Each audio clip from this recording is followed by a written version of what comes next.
Good afternoon, Patriots. Today we're going to be talking about Scottish nationalism, and although they may pretend to be woke leftists, they actually secretly believe in ethnicity and national identity.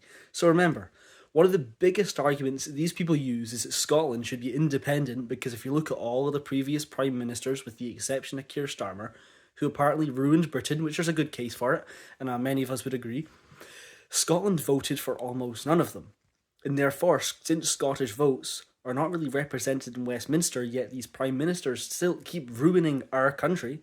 So remember, Scotland don't vote for them, but Scotland bear the negative impacts. We then must become independent. Now, this is kind of compelling, right? This is kind of like, if we care about self determination, then this should be something that interests us, right? Well, not really, okay? Because these people, remember, they're saying ethnicity doesn't matter.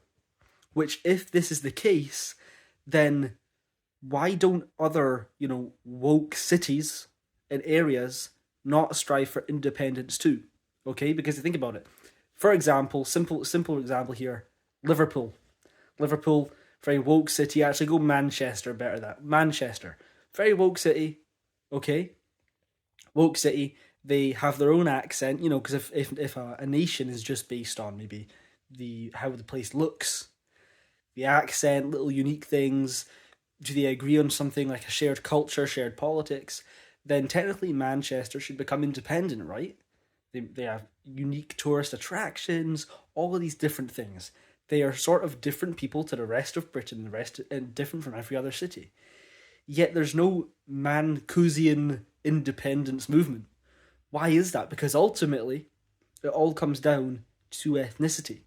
They may say that anyone can be a Scot, but anyone can be from Manchester. Yet Manchester aren't looking for independence just because their vote isn't getting represented in Parliament.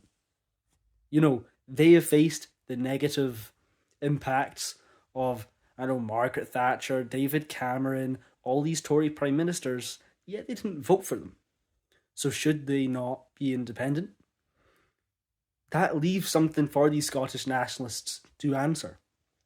Why is it that Scotland should become independent, but little liberal towns and cities shouldn't become independent? Because what is the difference if nationalism, if national identity is totally based on the location, the atmosphere, the weather, a little flag, a little tourist attraction, an accent, a shared political belief, shared culture, then why shouldn't small cities and towns become independent?